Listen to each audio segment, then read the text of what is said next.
Hello everybody, welcome back into Let's Look Brad channel. So I do have two boxes here of $50. Each $50 box is $500 a piece, as you see right there, stamped on there. I did go ahead and swap them all over, see if there was any silver enders. I didn't see any in there. We've got a good mix of circulated in 2023, so 2023s that are on top here. There's quite a few of them, as you see.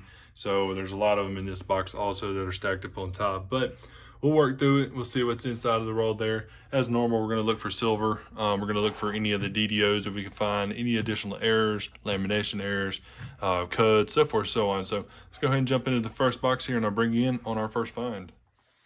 Finished out box number one, Skunker. All right, so we'll toss this one off to the side, pull this $50 box, get to work. Okay, so box number two, or 12 rolls in.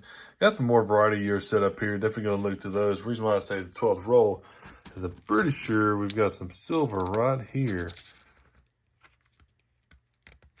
Looks like a 40%er for sure. It's not that bright. Let's see. 67. Looks in decent condition too. 1967 Philadelphia 40%er. Yeah, that's in really nice condition. Cool. We've got 40% up on the board. Well, we're on the very next roll. We got some more silver down here. Another 40%er.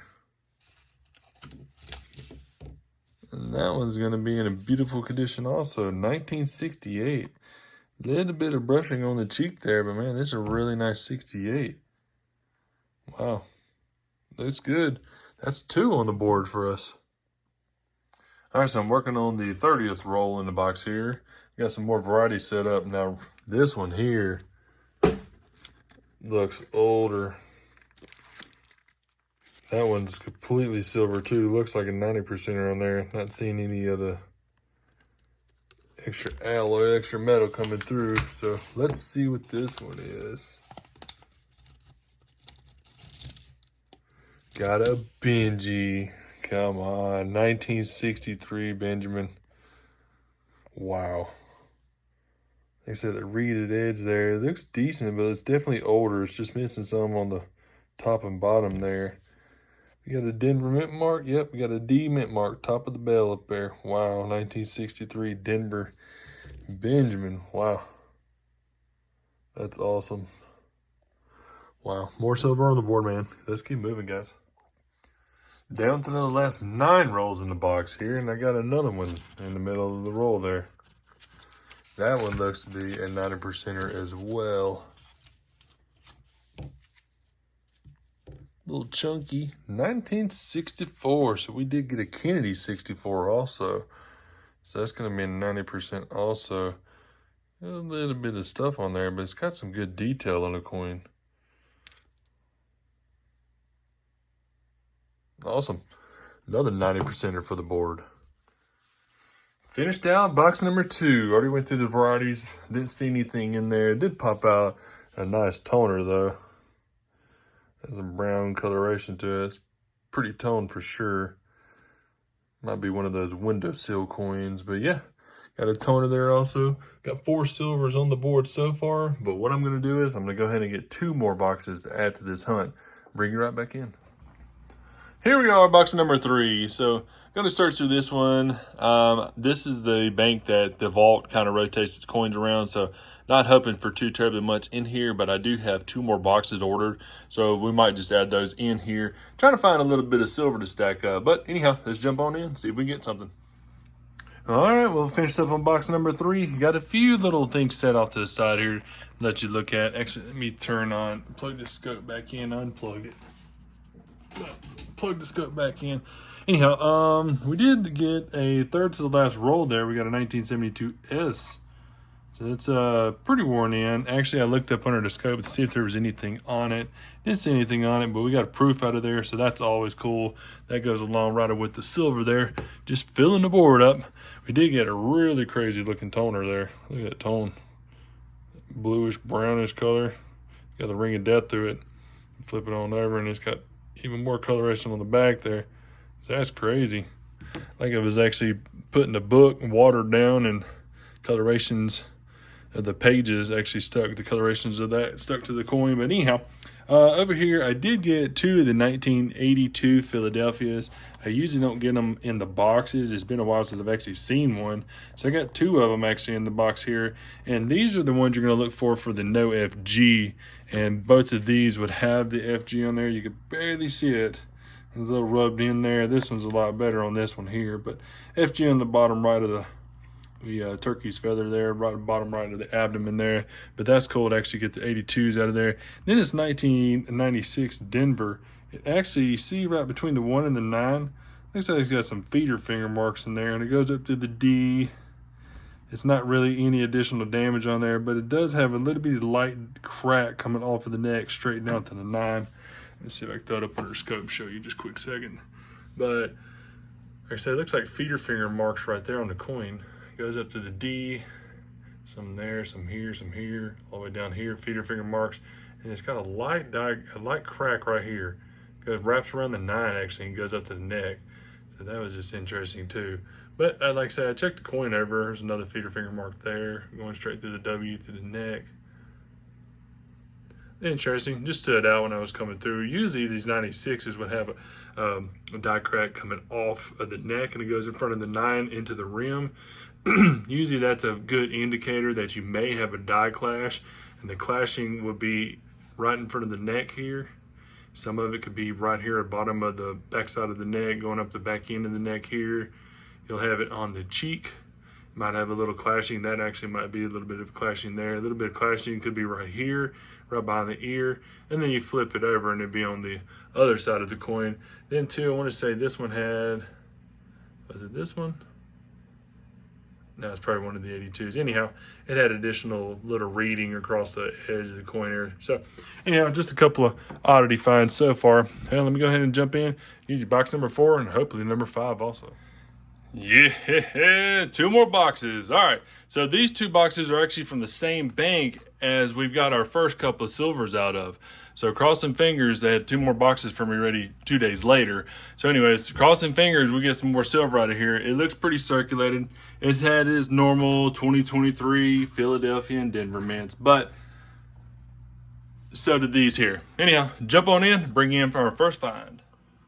20 rolls into box number 4 here. So I've got a bunch of varieties set up and I'm actually running through them. I did pull off the side just a quick second for 94 Philadelphia there. A nice little toning on it.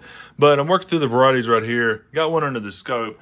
This is a 1981, as you see. Move over here to the mint mark on there. I'm like, that looks pretty good. You see the D, the inside of the D there? And the outside of the D, which is the one that's stamped on top.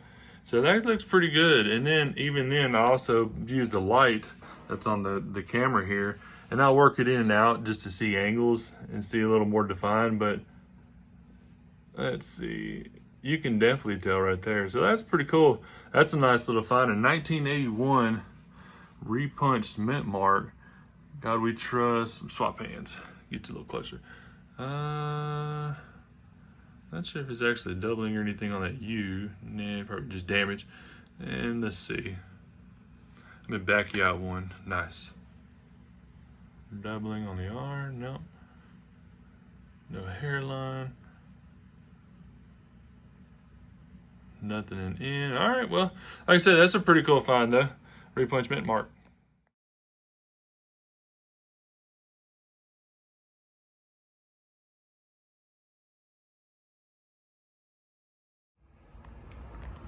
Okay, down to the last handful of coins here. Got a 1971 Denver up under the scope. You can have a nice little DDO. There's actually a lot of them. I find a lot of the DDOs with the I that's doubled and the T that's split. So this one right here looks like it's got some on the 1, on the 7, and we come on over here. I didn't see much on the 9. Little worn in, might be on the top there. The 1 is hard to tell if it's either notching here, notch right here on top of the 1. The I and N. And then the main telltale thing is if you turn it, you can see the splitting that's on the bottom of the I and N here. You come on up to, usually the I has something on it, but I'm not seeing much on there. I tilted it, maybe at the top it's a little thicker, but Not seeing much on there. Nothing on the B. I usually, like I say, tilt a little bit, see if I can see some notching. Now the E, as you see here, a good reference mark is also having a little bit of that die chip there, die crack actually coming through, touching onto the E. So that's a good little piece that's sitting right there. And then come on over here to the T, where, as I say, the main portion of it is where the splitting on the T's here, on the bottom here, a little split there. So that's a pretty nice telltale sign. The Y.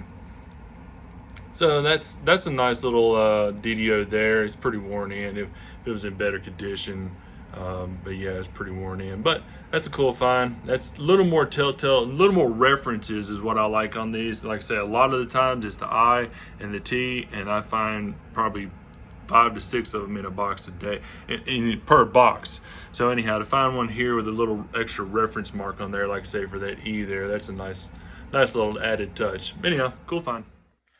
27 rolls in. I was getting distracted by the Dirty Water Coins and Collectibles videos, ripping through the rolls, but had to stop real quick because we, yeah, that looks like a 90% right there.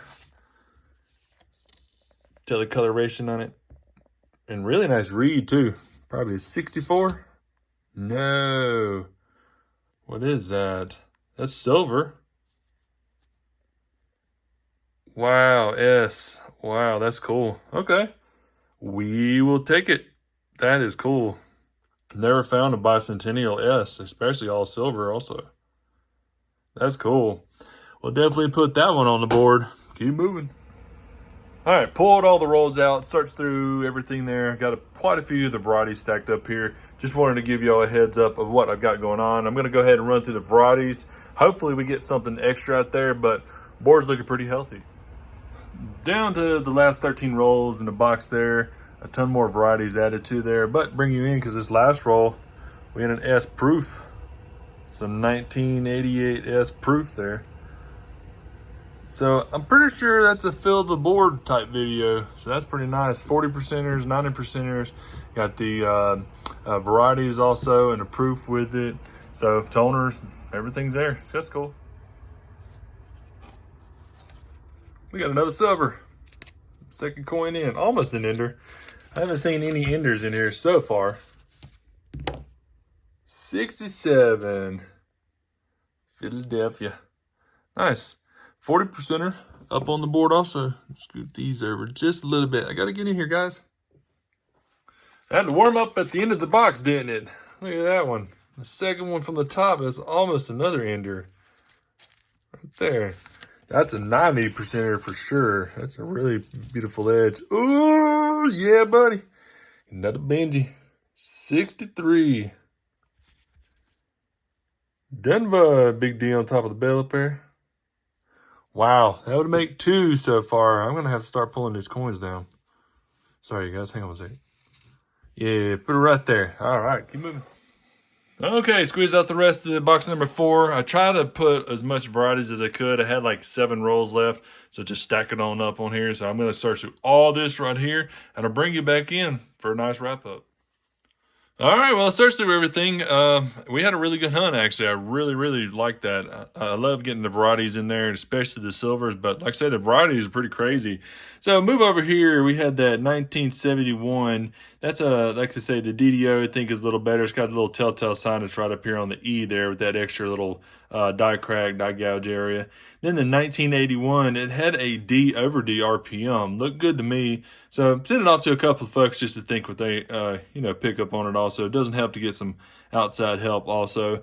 Got 2 proofs there. There's a 1972 S, as you see down at the bottom. That's a nice proof. And then the 1988 S. So I got 2 proofs out of there. Then our silver stacked up. We did get, pull it down a little bit. We did get a 64. We got a 67, a 68, and actually 2 67s and a 68. So that was awesome to find some Kennedys out of there. And then we pulled some Benjis. That is insane to me. So I got 2 of the 63 Denvers there. I checked them up under the scope, see if there's any kind of variety to look for on them. Need to look at some more websites. There's a couple of them that don't have anything for them. But I know when I submitted several of these all for a buddy of mine, he got a 1963 Ds. It had a D over D over D. So it was a triple D. Pretty crazy. And then we found a silver bicentennial. Yes, that's awesome. That's pretty random. It's in really, really good condition. So I went ahead and flipped her on up. A lot of luster on there. That's nice. A little bit of scuffing on the cheek, but other than that, that's pretty close. MS, probably a little higher in MS state there. We got our two randos also, oddities. This one's got the feeder finger marks that are down on the bottom there. The 1 and the 9, it goes to the neck also. And then that 1994 toner. I want to see if I have a 94 toner, and especially to check, see if that's better than my 1994 Philadelphia that I do have. Anyhow, I hope y'all enjoyed the hunt. Please, if you wouldn't mind, tap that subscribe button. Also hit the like button. And then, like I say, we'll see you on the next video.